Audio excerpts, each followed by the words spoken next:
Okay, so have you ever noticed how sometimes, like, the simplest words can actually be the trickiest? Absolutely. It's like they hide in plain sight. Totally. And today, we are doing a deep dive into two of those sneaky words, neither and none, Ooh, yeah, these two, they really trip people up. all the time. So to help us, we're going to be looking at some great notes from the Lab blog. Excellent resource. It is. And so let's just jump right in.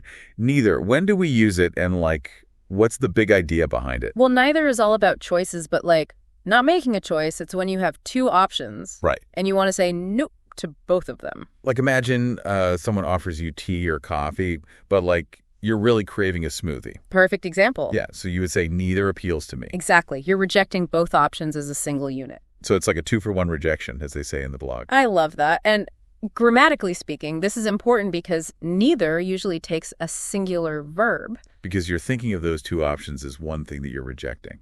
Precisely. Okay, so that's neither. Two options, no to both. Now, what about none? When does that come in?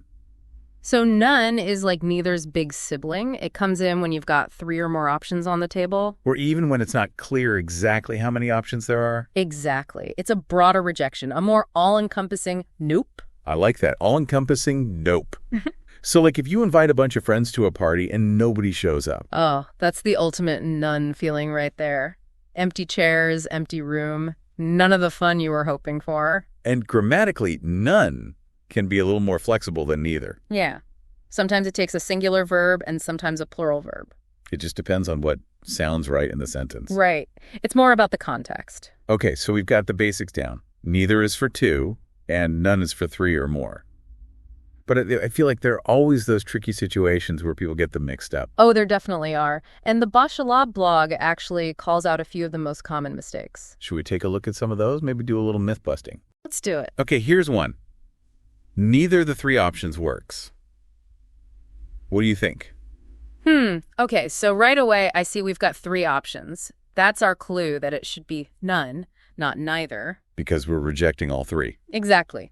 So the correct sentence would be none of the three options works. See, so easy to make that mistake, though. Oh, for sure. Especially when you're speaking quickly. Okay, how about this one? None of the two answers is correct. What do we think? Here we've got the opposite problem. We only have two answers, so we need to use neither. Neither of the two answers is correct. There you go. You're getting it. It's all about paying attention to that number of options, right? Yes. Two options, neither, three or more, or an unknown number, none. Okay. So, listeners, I hope you're taking notes. This is the key takeaway today. It seems like the main point is that mastering neither and none is all about being precise with our language. Right. It's about choosing the word that fits the exact situation so you can express your meaning clearly. Exactly. Whether you're rejecting two things or a whole bunch of things. And even though they seem like simple words, there's actually a lot more to them than meets the eye. Absolutely. So next time you're faced with a choice, any choice, just take a moment to think, is this a neither situation or is it a none situation? That little pause can make all the difference in how clearly you express yourself. I couldn't have said it better myself.